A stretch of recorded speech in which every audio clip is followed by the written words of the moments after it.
On the news at 1, INEC debunks alleged result manipulation at Kwali polling unit. AMAC chairman Kalangu's campaign council applauds INEC and security agencies. And Wagi Youths Association FCT joins other organizations to validate FCT council elections conduct and outcome.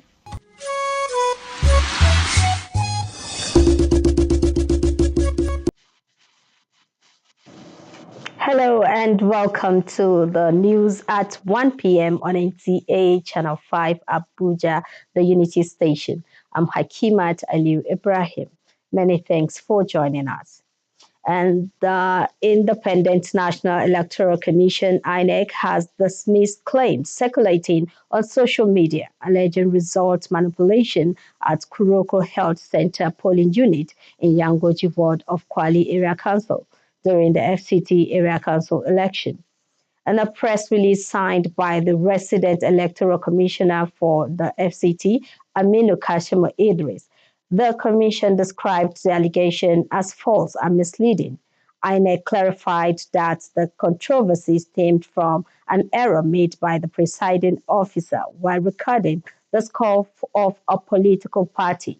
According to the commission, after sorting and counting the ballots, the party initially recorded 122 votes. However, upon reconciliation, it was discovered that there was an overcount of one vote.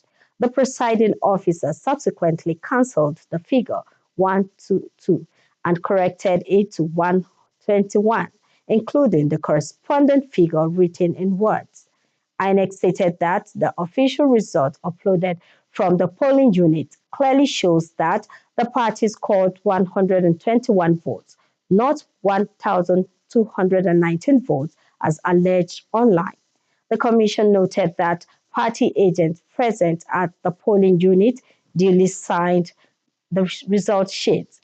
The commission further explained that the corrected figure of 121 votes was the same number entered into the ward collation from the EC8B and used at both ward and area council collation levels.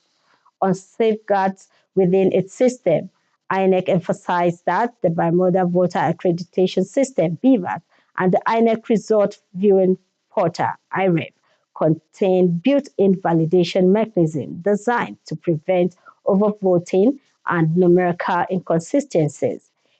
The Commission urged members of the public and media practitioners to verify information with official records before drawing conclusions capable of eroding public confidence in the electoral process.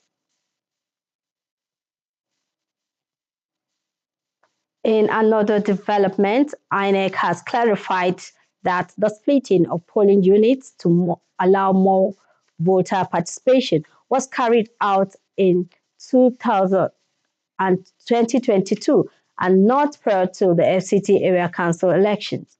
In a statement by the Chief Press Secretary to the INEC Chairman, Adedayo Oketola, the Commission clarifies that no voter was migrated to other polling units during the FCT Area Council elections. On text messages and emails sent to affected voters on Wednesday, February 18th, Thursday, the 19th, Friday, the 20th, and Saturday, the 21st, 2026, indicating their polling unit locations. INEC says these notifications were intended solely as reminders to assist voters in identifying their designated voting points. I'm still talking about the recently concluded FCT Area Council elections. It has been adjudged by the Kalangu Campaign Council as peaceful, commending the Independent National Electoral Commission and the security agencies for enforcing order before, during, and after the elections. At a press conference to appraise the polls, the Campaign Council says residents of Abuja Municipal Area Council made the right choice by re-electing Christopher Zakame Kalangu for a second term. Deborah Gaza Jamaica has the report. The Abuja Municipal Area Council has witnessed a historic demonstration of democratic will, according to Comrade Zachary Gambo, Secretary General of the Mekalangu Nadabo Campaign Council. Gambo stated that the massive turnout of voters in the just concluded Area Council election in Abuja was a show of the people's aspirations for growth, progress, and development in Amak. We must thank INEC for their commitment to the democratic process and our security agencies for ensuring a peaceful and orderly environment. To the media, we thank you for your objective and tireless coverage from the start of our consultation to these final declarations. To our dedicated party agents, stakeholders, and fellow members of the Campaign Council, our supporters, your sleepless nights and unwavering loyalty have yielded this glorious dawn. We also honor our traditional rulers and religious leaders for their prayers, wise counsel, and for maintaining the peace within their domains throughout this period. A special thank you goes to the engine of our economy, our market women, artisans, transporters, and entire business community, including our traders, and all other trading groups from every part of Nigeria who call Amak home. Your belief in our vision for a thriving local economy is the fuel that will drive our next term. He noted that the 40,295 votes secured by the chairman-elect affirms the people's trust in purposeful leadership and continuity of progress. He assures that the victory secured will lead to a more prosperous Amak. To our youth, women, and students' unions, your energy and advocacy were the very heartbeat of this movement. This victory is a resounding testament to the people's belief in the renewed hope agenda of Mr. President Bola Ahmed Tinubu, GCFR. We also wish to highly commend the Honorable Minister of FCT, Barrister Nyesom Wike, whose capacity and leadership continue to transform the nation's capital, providing the template upon which we build. And also to the Minister of State for FCT, Dr. Maria Mahmoud Bunkure. The Campaign Council says it's carried out a need assessment of communities during their word-to-word campaign and promised to address the identified needs in the near future. In Abuja, Deborah Gazaji Micah, NTA News. The Agbagi Youth Association FCT Abuja has taken note of the allegations of rigging circulated in some quarters regarding the recently concluded area council elections in the Federal Capital Territory. The group categorically states that these allegations are unfounded and do not reflect the reality observed across polling units. Contrary to such claims, there was a surprisingly improved voter turnout of 15%. This represents a significant improvement compared to the 9% turnout recorded in 2022.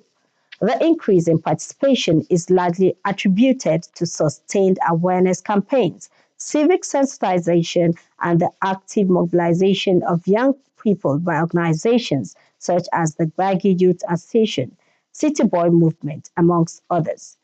It observed that the people, especially the youth, came out in large numbers to vote the APC as a way of showing their appreciation for the renewed hope agenda of President Bola Ahmed Tinubu and for the appointment of an indigene as Minister of the FCT.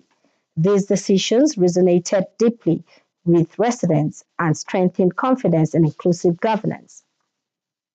In a statement signed by its BOT chairman, Ambassador Ayuba Jacob Mbako, and the president, Comrade Nuhu Dodundawa, the social cultural organization reiterates its anticipation of the appointment of an indigene as secretary to the FCT government, as requested during the recent youth conference.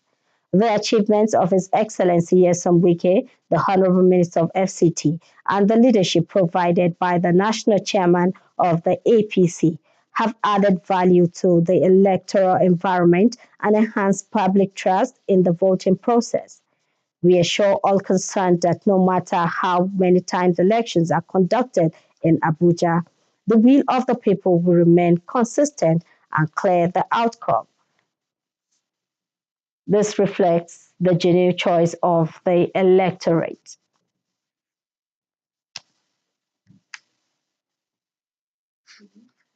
Now, Abuja's emergence as Nigeria's capital is the result of decades of deliberate planning and political leadership.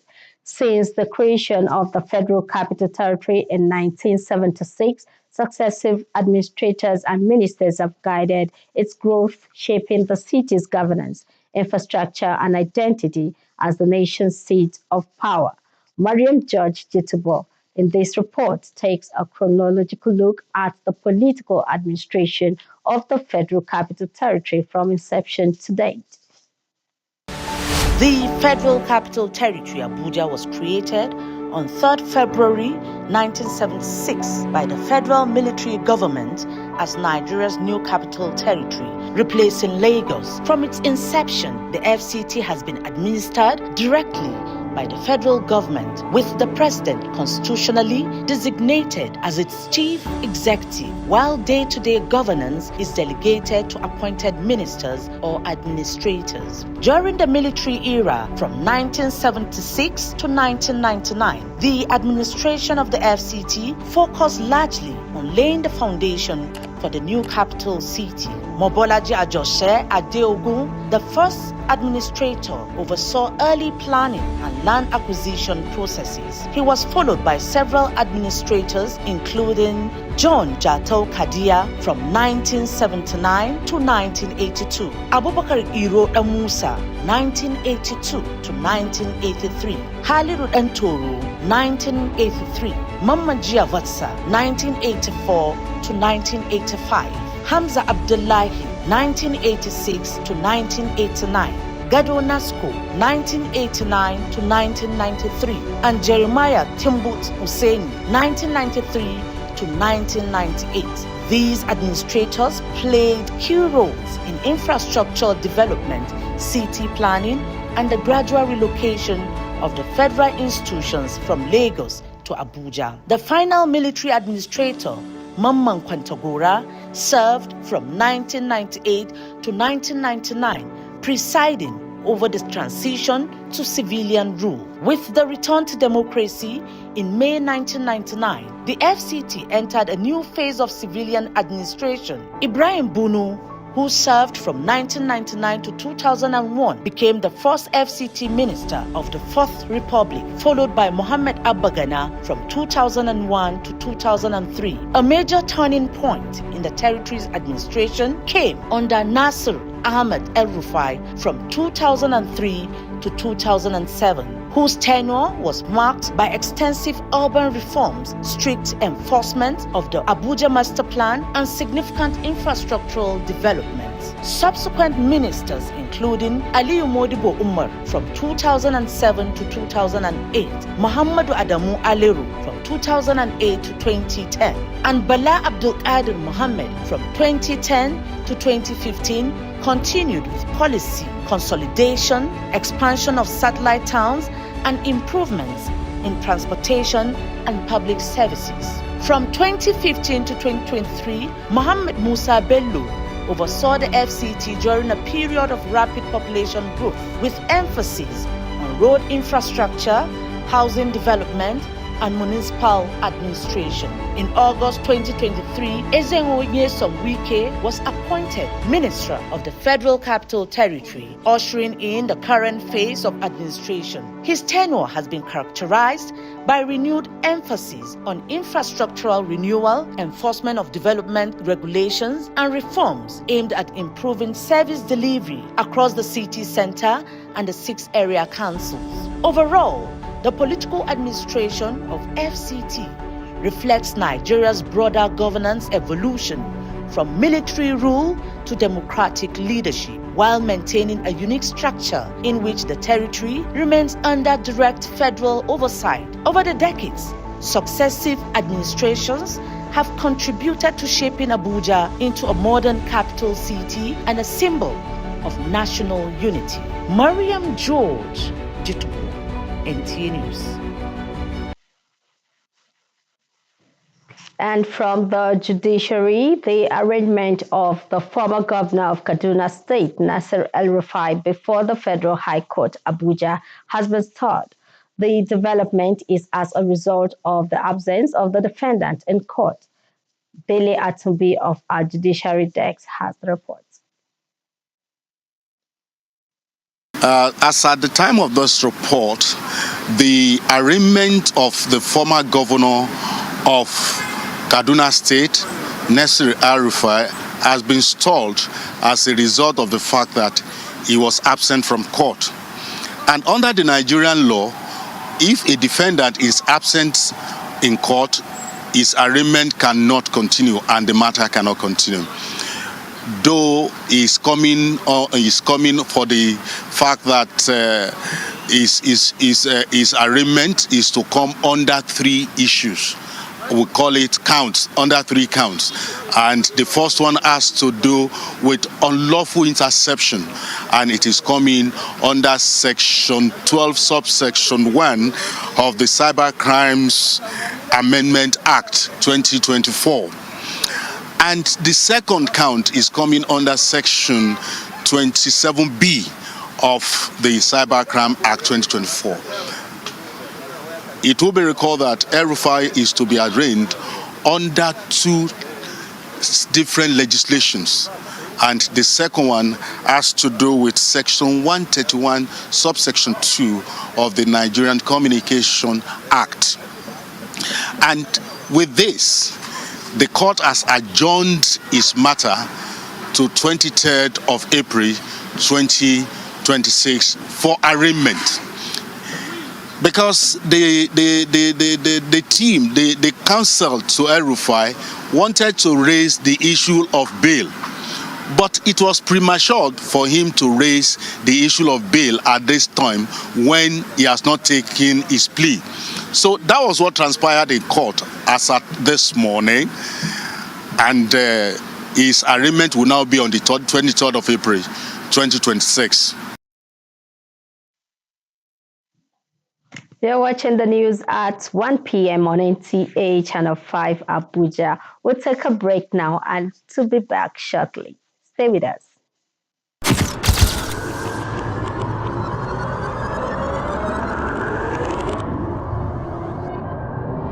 Good evening. Glad to have you join us. Thanks for joining us on Weekly News Wrap. Thank you very much for having me. And it is on that note we welcome you to today's edition of the program. We celebrate creativity, lasting impressions. There's no book stating that this is the role for men.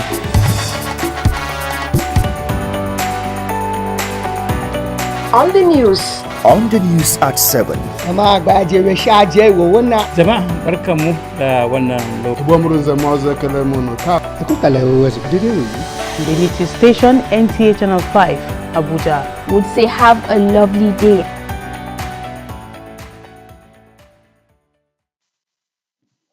You're welcome back.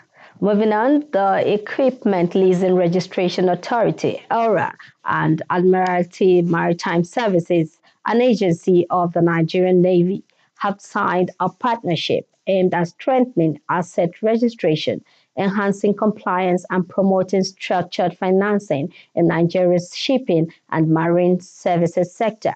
This is contained in a statement made available to newsmen in Abuja on Tuesday by the head media and corporate communications of Equipment Leasing Registration Authority, ELRA, at Debola Brooklyn Sunday.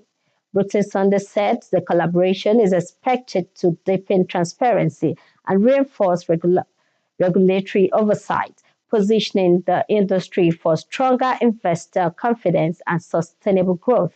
He quoted ELRA Registrar CEO Mr. Donald Wokoma during the signing ceremony to have described the agreement as a strategic move aligned with the authority's mandate to formalize asset-backed financing nationwide. This partnership is a practical step that reinforces our regulatory mandate and drives structured assets financing in the industry. It will strengthen compliance with lease registration standards and deepen transparency across operations, he said in his remarks. Managing Director Real Admiral Mushin Abba said the partnership aligns with the company's operations and financing processes with recognized regulatory framework, strengthening corporate governance and market positioning. The partnership is expected to tighten compliance with lease registration standards, formalize structured asset financing, and strengthen investment confidence.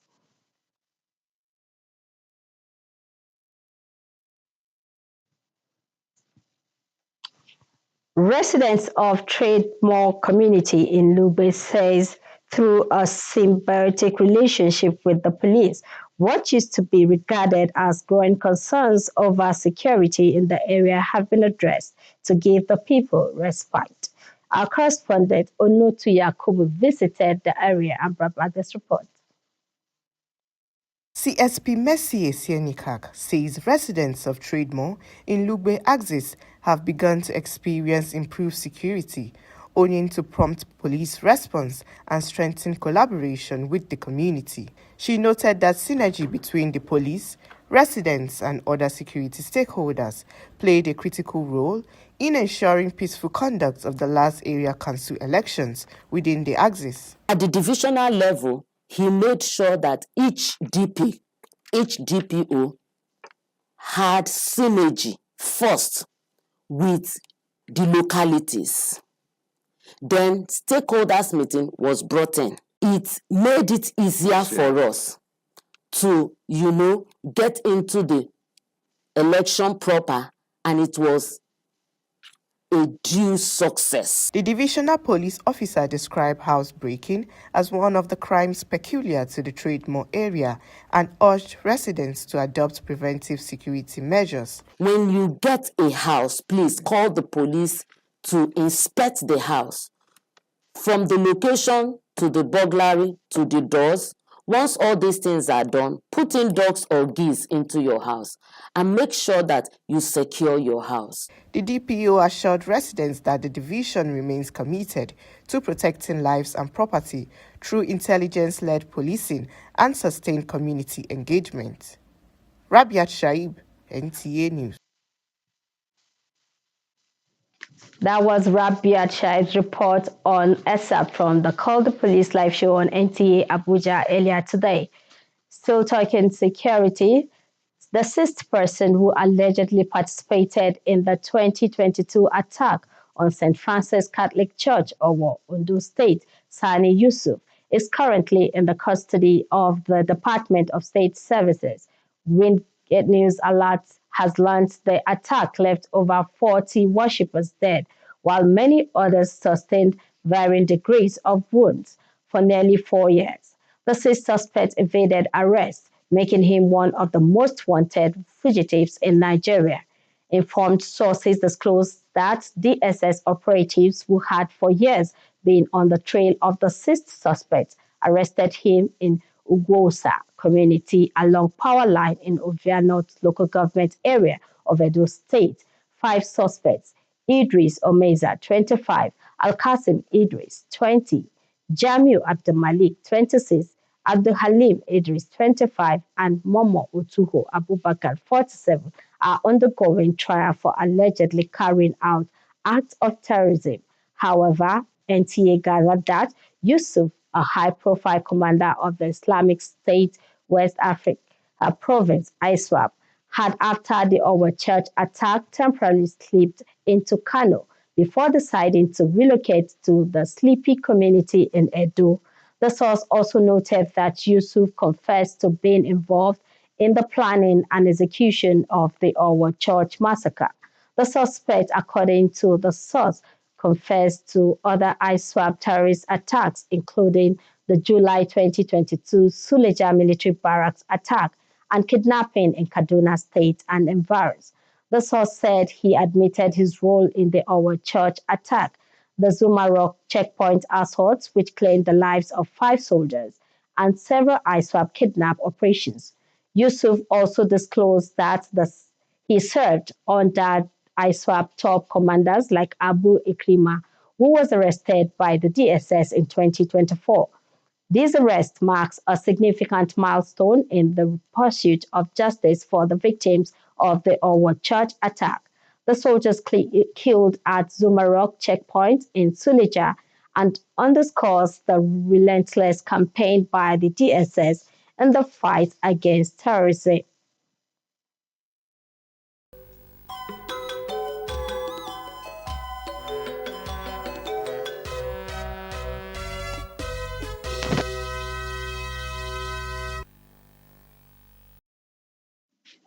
It's now time for sports, so let's join our sports text for Sports Brief.